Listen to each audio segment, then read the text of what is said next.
Bismillahirrahmanirrahim. Assalamualaikum warahmatullahi wabarakatuh. Alhamdulillah rabbil alamin. Assalatu wassalamu ala asyrofil anbiya'i wal mursalin sayyidina wa habibina wa syafi'ina wa maulana Muhammadin wa ala alihi washabbihi wa barik wa sallim ajma'in, amma ba'd. Terutama yang saya hormati dan saya muliakan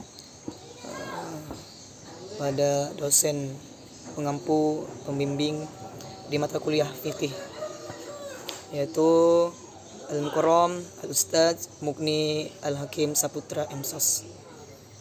Mudah-mudahan beliau disehatkan jasmaninya maupun rohaninya, dan dipanjangkan umurnya, diberikan umur yang berkah tentunya, dan mudah-mudahan segala hajat maupun hajat beliau dikabulkan Allah Subhanahu wa taala, yaitu hajat maupun hajat zahir dan batin, ataupun istri lagi, kawin lagi, amin insyaallah.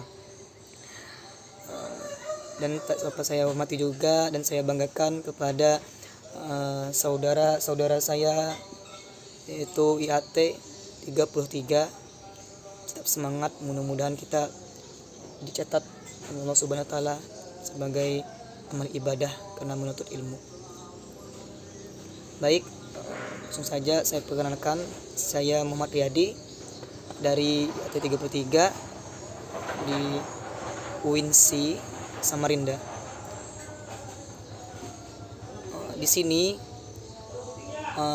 saya merespon, menanggapi atau berkomentar tentang dua video yang mana sebelumnya sudah diberi atau diberikan tugas mengenai atau menanggapi beberapa video, dan saya memilih video yang bertemakan tentang poligami.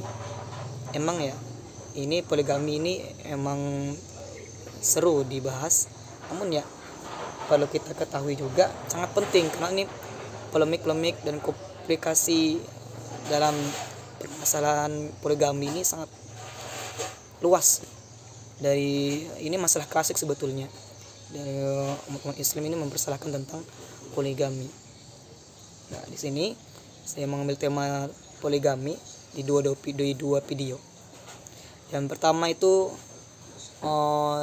video tentang kisah seorang pria berumur 34 tahun dan mempunyai istri 4. Yang kedua ada video seorang kiai, dia mempunyai juga istri 4. Nah, jadi merespon daripada video tersebut, saya sudah rangkum dalam beberapa poin dan pembahasan di sini. Kita akan merespon atau berkomentar menanggapi video pertama, yaitu tentang kisah seorang pria umur 34 tahun, yaitu mempunyai istri 4, poligami.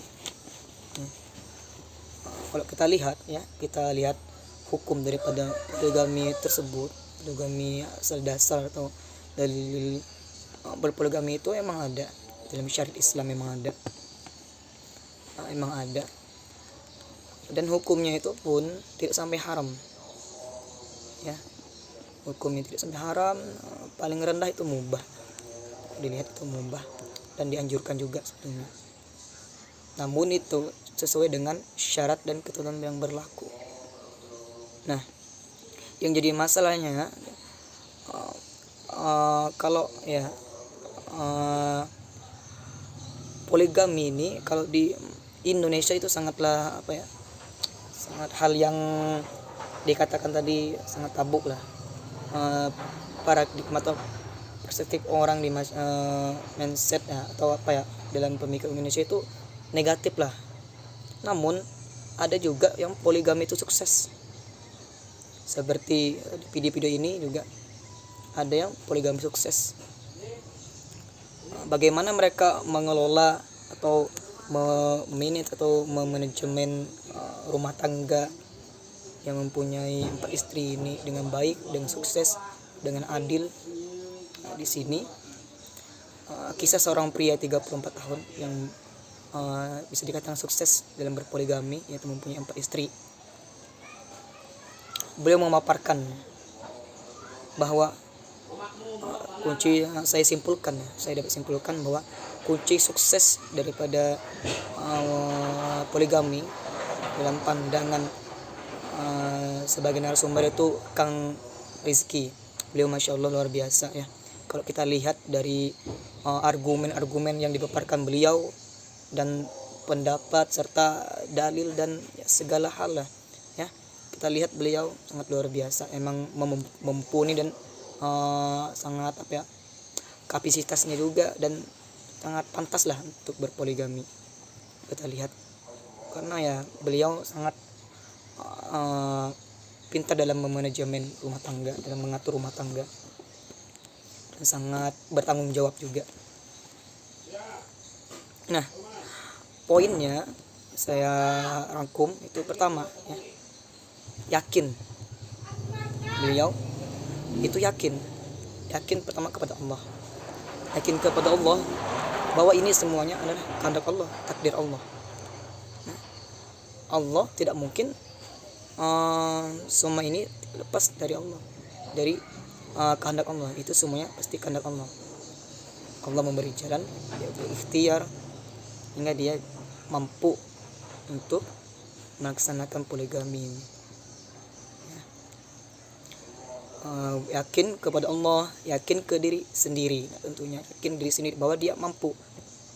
Beliau mampu menjalankan tadi salah satu syariat daripada perintah, bukan perintah sebetulnya. Kawinnya sih perintah. Kalau nikah itu perintah. Nikah itu perintah. Memang dianjurkan. Memang perspektif ulama itu hukum daripada nikah ini banyak. Itu nikah ya, nikah bisa menjadi wajib, juga bisa menjadi sunnah, bisa juga menjadi mubah. Itu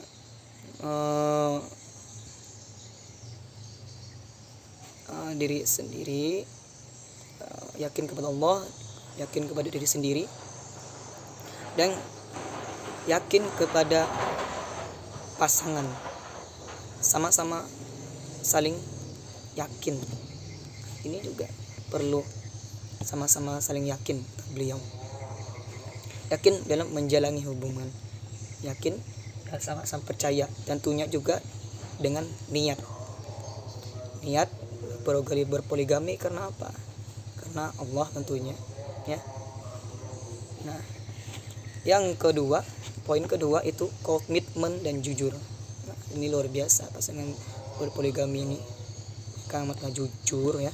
Komitmennya itu mereka berpoligami tujuannya untuk yang tentunya ya sebagai kepala rumah tangga, suami mengajak ke surga. Itu tujuan komitmen berpoligami, bisa mengajak, merangkul ya, ke surga, tentu juga dengan kejujuran. Dalam poligami jujur ini sangat penting, sangat luar biasa, seperti yang dikatakan oleh istri pertamanya Kang Rizky tadi. Jujur, beliau ketika mau hitbah kedua ya, beliau jujur ke istri pertama. Beliau mengatakan minta izin dah sampai istri pertama itu menghitbahkan. Sungguh luar biasa, sosok seorang laki ini sangat bertanggung jawab ya, dan sangat menjaga adab dalam kepada istrinya, hingga poligami ini menjadikan indah tentunya kalau kepada orang yang tepat menjalankannya. Indah sebetulnya poligami ini. Dan ini poligami juga dikatakan istri itu, istri yang berpoligami, yaitu istrinya Kang Rizky, sangat memudahkan. Kebanyakan dalam pandangan masyarakat ya, itu menyusahkan, takut di apa-apa lagi inilah negatifnya dalam masyarakat. Namun dalam paradigmanya aslinya itu kalau berpoligami itu tidak begitu. Memudahkan istri ya, otomatis ya, beban seorang istri itu berkurang, tapi beban laki-laki itu makin bertambah. Itu dia daripada poligami. Nah, apa yang prinsip menjadi prinsip Kang Rizky dalam menjalani poligami itu ya, nikah itu gampang kata Kang Rizky.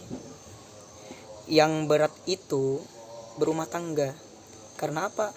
Karena beribadah sepanjang masa, itu yang berat. Nikah itu emang gampang, akad ya selesai, job kabul selesai.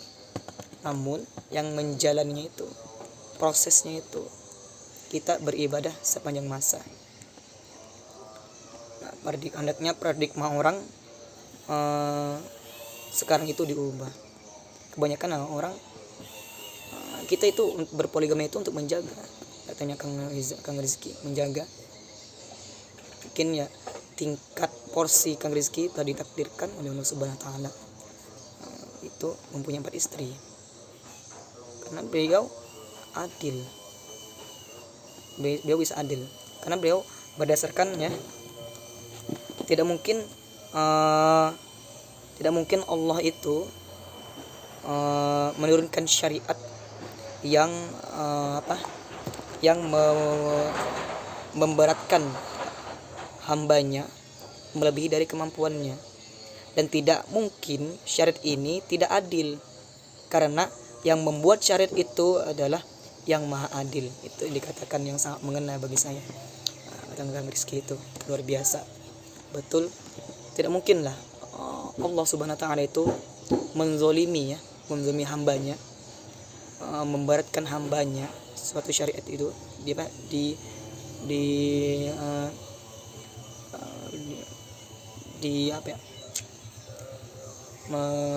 memberikan sesuatu atau menimpakan sesuatu itu kepada hambanya atas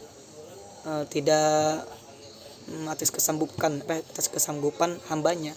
Pasti hamba itu sanggup, hambanya itu mampu. Itu dia. Maka syariat ini tidak adil karena yang membuat syariat ini adalah yang maha adil.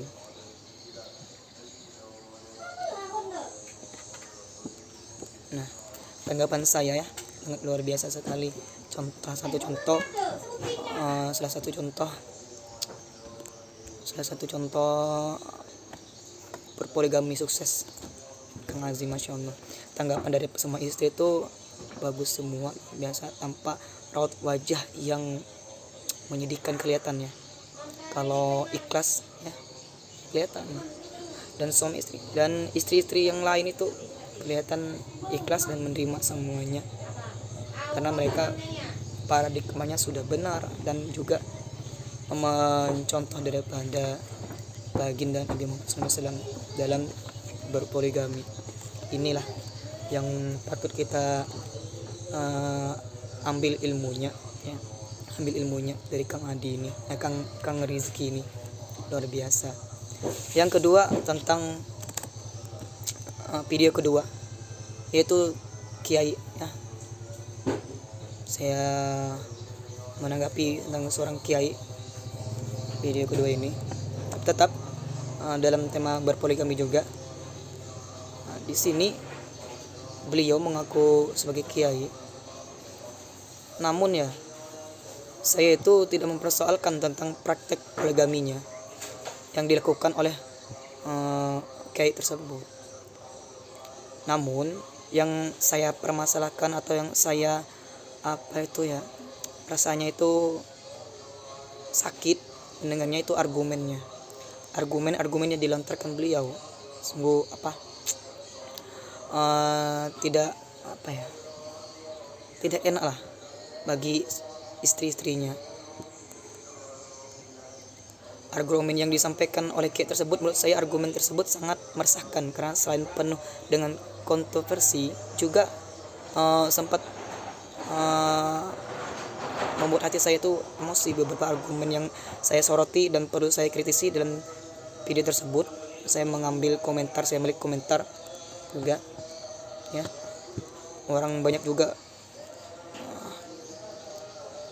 argumen-argumen dilontarkan beliau ini sangatlah ya, doktrin-doktrin, sangatlah tidak sesuai dengan syariat Islam, berpoligami secara Islam, secara syariat.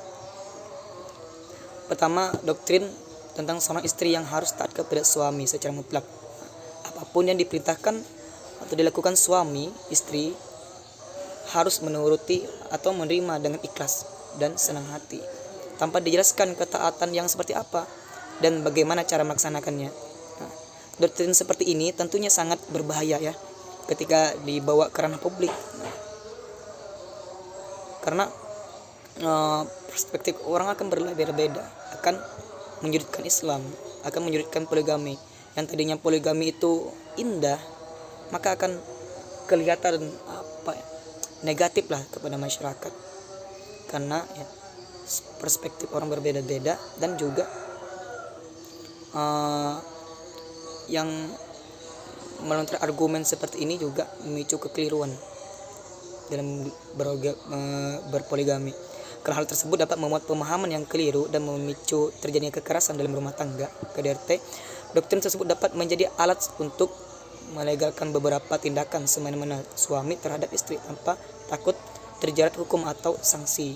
Nah, yang kedua itu penuturannya tentang dia yang sudah menikah 6 wanita.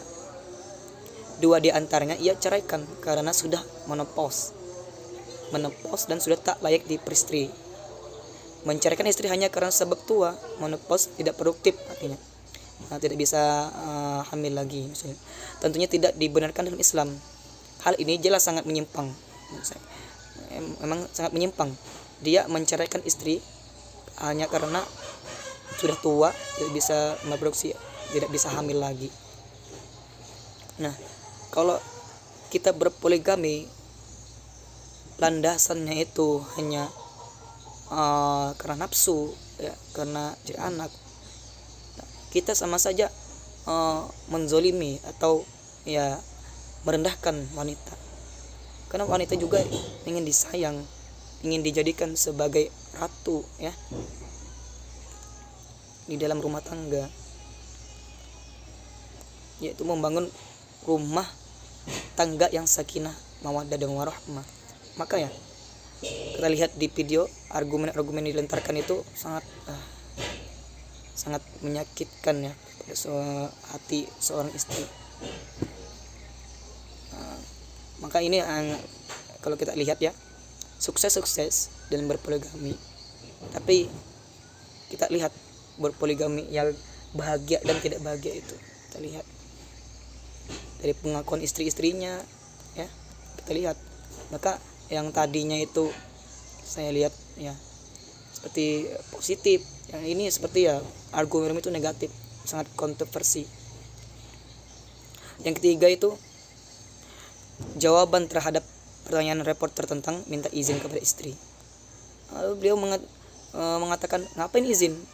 Emang istri saya kepala dinas. Nah, jawaban seperti ini tidak langsung ya sudah merendahkan harga diri dan status sosial seorang istri. Hal ini juga pastinya sangat menyakiti perasaan wanita yang mendengarnya, karena seolah itu keberadaan istri hanyalah sebagai pelayan suami, adapun gagasan atau pendapatnya tidaklah penting bagi kita. Yang keempat, alasan tentang mengapa ia gemar menyerukan praktek poligami kepada masyarakat adalah karena sebagai solusi ya, ketika banyak para suami yang mempunyai gairah seks libido ya, yang tinggi, dengan dalih daripada berbuat zina, mending poligami saja. Alasan seperti ini ya memang sekilas tampak masuk akal, tapi ya tapi kurang tepat.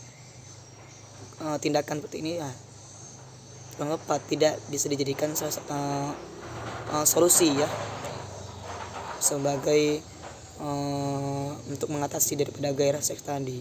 Mengingat pernikahan bukan hanya soal pemenuhan kebutuhan biologis saja, akan tetapi banyak hal-hal yang lebih penting dari itu, seperti ya keharmonisan dan kesejahteraan keluarga, pendidikan agama, pendidikan anak-anak, dan lain sebagainya.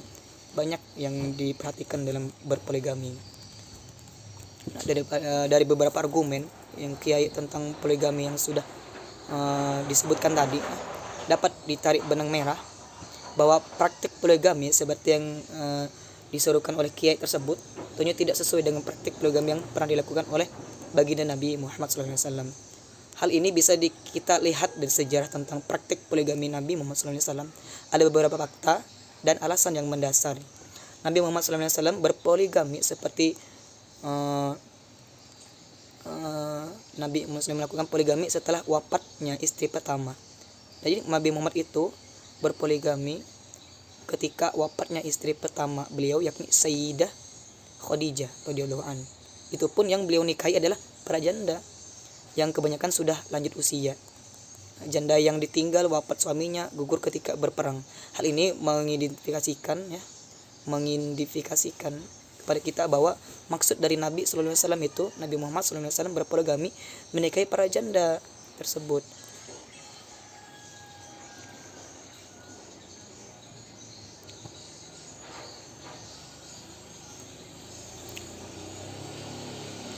Ini juga berarti waktu beliau melakukan poligami lah lebih sedikit, hanya sekitar 12 atau 13 tahun saja dibanding ketika beliau masih monogami sekitar 25 tahun. Selain itu, tujuan Nabi juga jelas.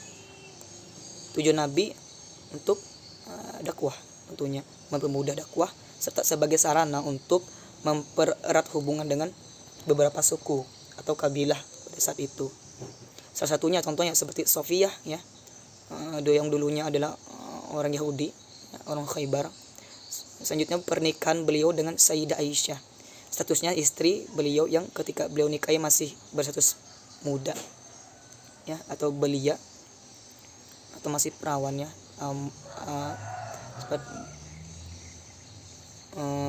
bahasanya mohon maaf jika kasarnya itu ya, masih perawan. Karena usianya itu masih muda, tentu ingatannya pun masih kuat. Pada akhirnya hikmah dari pernikahan Nabi Muhammad SAW dengan Sayyidah Aisyah itu adalah setelah wafatnya Nabi SAW baru terasa manfaatnya, bahwa banyak hadis-hadis, beribuan hadis yang membahas tentang rumah tangga itu dari Sayyidah Aisyah. Itu fakta serta alasan Nabi berpoligami adalah beliau berdasarkan perintah wahyu, bukan karena nafsu. Itu yang kita garis bawahi. Nah,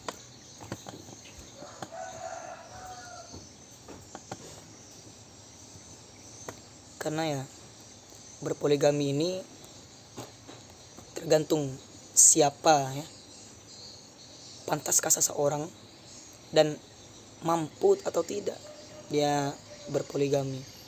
Itu perlu kita lihat, karena yang berpoligami bermacam-macam. Ada yang mampu secara finansial namun ya tidak mampu dalam adil. Yang berbuat adil itu memanage waktu, quality time ya, membagi-bagi itu. Ada yang cintanya niatnya berpoligami untuk hanya nafsu. Ada juga yang emang serius, yang mencari ridho Allah, dakwah ya, dan lain sebagainya. Ada juga yang menghindari daripada tadi tingginya syahwat atau tingginya libido seksual hingga untuk melakukan berpoligami. Itu masuk akal. Menurut saya juga boleh-boleh saja asal dia mampu melaksanakannya. Mungkin cukup sekian dari respon saya di video dua video tersebut, atau di video yang saya respon tadi. Dan saya mohon maaf jika terdapat kata-kata yang menyakiti atau tidak tidak sopan maupun salah ya. Saya mohon maaf sebesar-besarnya.